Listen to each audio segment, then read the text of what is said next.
The Phase 2 banners at 3.7 are coming out soon, which feature Alhaitham and Kazuha as well as their respective 4 stars featured of Yayao, Xiangling, and Heizou.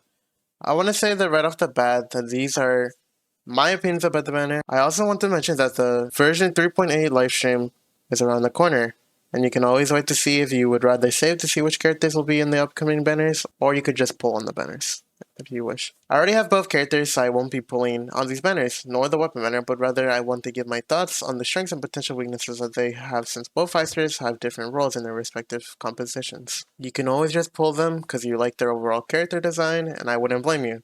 I mean, look at this guy.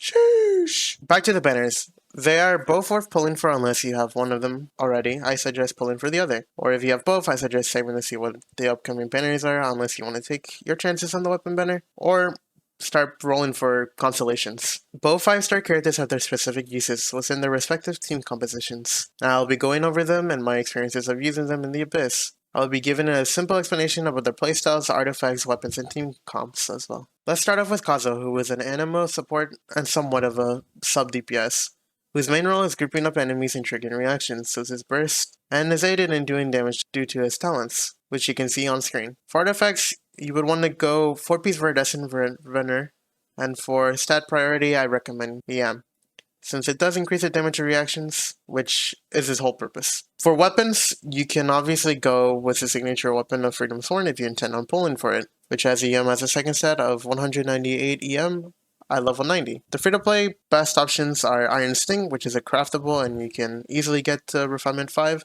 as well as the Event Parasol that we were given. I do recommend going EM on this Goblet, Sands, and Circlet, and having plenty of energy recharge so you can get enough energy to get his burst back up. And if your artifacts don't provide enough ER, you can always change his weapon to one that gives ER as a second stat. For team compositions, he's relying on filling the role of causing reactions, which could be freeze, melt, vaporize, etc. He is typically seen in freeze teams, which involve Ayaka Shenhe, or Diona as a substitute Kokomi, or Barbara or Mona are involved, and obviously himself to proc more damage. And he can be also seen in melt teams which have Bennett or Xiangling involved into these team comps. Overall, I think he's worth pulling for since typically reaction teams do have a lot of success in the Abyss, even though so far in the Abyss has mostly been driven through dungeon reactions for some time. However, there are still floors that work well with teams that offer reactions, such as freeze team comps like Ayaka, or you can just always go international teams. And he does have a very useful traveling skill where he can just boost himself up when he's jumping or he's climbing. Next up is Alhaitham, who in my opinion is the best entry DPS, and I personally believe he is a must pull. Not solely because Dendro and his reactions are OP, and technically they are driving the meta in the Abyss, but I mean look at him. He's literally radiating alpha male energy, bro. Like, sheesh. But ignore the fact that his knees are a bit far down. Back to his strengths and weaknesses. Strengths include being an easy-to-use on-field Dendro DPS and is reliant on his mirrors. He's reliant on his mirrors, which cause his normal attacks to become Dendro damaging attacks. He gains these mirrors by using a charge or plunge attack, where he gets one and is on cooldown for a set amount of time. He gets 2 mirrors by using his skill without having mirrors already, and his burst with no mirrors will give you 3. But if you have mirrors, those mirrors will disappear and have your burst do more damage. One of his weaknesses would be that his playstyle isn't always for everyone, since he is relying on swapping to ensure actives are being used, so you can trigger Bloom, Hyper Bloom, Burgeon, Quicken, and Aggravate.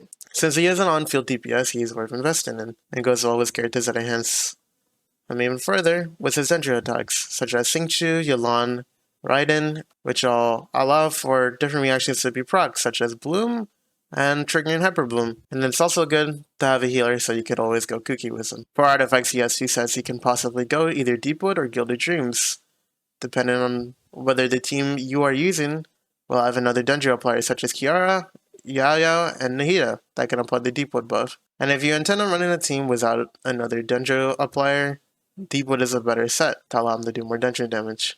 Overall, his team's compositions are usually built around him or built around a certain reaction, such as Bloom teams, which involve Nilo, who can use her Bountiful Course passive, in that sense, create more damaging blooms that trigger off of dealing Dendro damage or using a Hydro Applicator. For Nilo teams, I typically use Nilo herself, as well as Nahida, Barbara, and Alhaitham. I like to call this team a suicidal team because most of the time these cores do end up killing you without a healer. You can always sub in Kokomi for Barbara. I do not have Kokomi, so I typically use Barbara. Or you can always swap Nahida out for Yayao and have another Heizou DPS or sub DPS to fill that role instead. He does go well with Virgin teams as well, but you are relying on having a healer on these teams since danger reactions do a lot of damage to yourself if it's either a Virgin or Bloom. You can always go another team by having Alhaitham, Jalan, or Xingqiu on a team and then having another danger applier, typically Nahida. If you need a healer, Yayao, who is also on this banner, who I do suggest pulling for. She is somewhat broken on healing, as long as you build her correctly by having HP on her, but that's besides the point. Good healers on these teams would usually be for Hyper Bloom reactions. Cookie is one that fills that role quite nice on any team, which is, as long as you have a Gilded Dream set on her, she is fine and triggering these reactions, or you can just have her there to heal you. It's all very nice, and she does well with constellations, so does Yayao. For weapons, you can obviously use his signature weapon, Light of Foliar, Incision, which does have crit damage as a substat, which is good overall for him, since that is what you want to do. You want to do damage overall, just fine. Prior, you can use EM weapons as well if you would like to trigger reactions and boost the damage for that. I do see other people using weapons like that. I used to use the Parasol myself. You could use basically any CV values that get increased when using these weapons. So Primordial Jade Cutter is not bad. Mid Splitter Reforge is also not bad.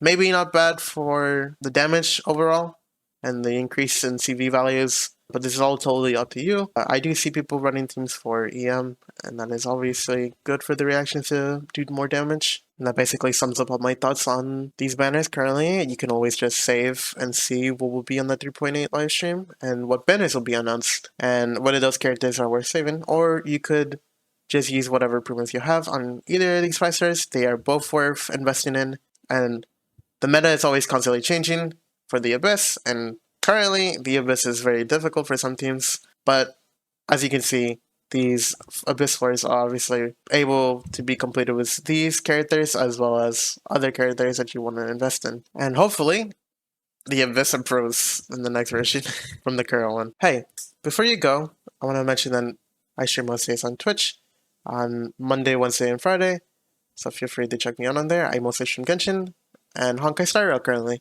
I do want to branch out to other games, so if you have any other games you would like to see me play, let me know. As well as if you want me to do more content such as this, just let me know what suggestions you want to cover. If there's any characters you want to cover, I do want to mention that I don't have every character, and I try to stay free to play on my account. I rarely spend on Genshin, and I intend on being on free to play as well on Honkai Star Rail currently. And if you want to see either of these get more coverage, leave a comment in the description below to let me know what type of videos you want to see more, since I do want to branch out on content and play more games that I enjoy personally. Whether you want to see teams that I use to clear the Abyss, as well as other team comps that I'm trying to currently work on. Alright, I'll see you in the next video. Bye!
lit this town like a fire in a blaze, gotta burn it down. Can't be afraid to leave this out. We got this far, don't know how. I see danger in your eyes. They know we'll burn down the night. Coming just like the sunrise. You know that we gonna let it out. Tonight, we gonna let it out. Tonight, we gonna let it out. Just like the sunrise, we gonna let it out.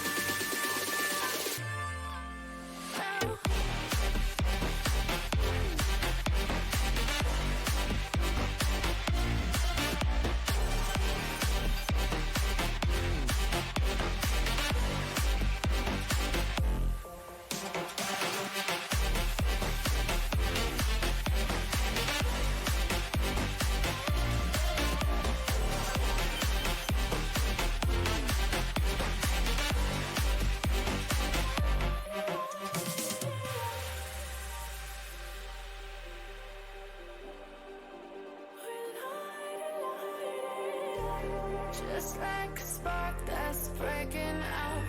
Can't make a stop, can't turn back now. We know that there's no room for doubt.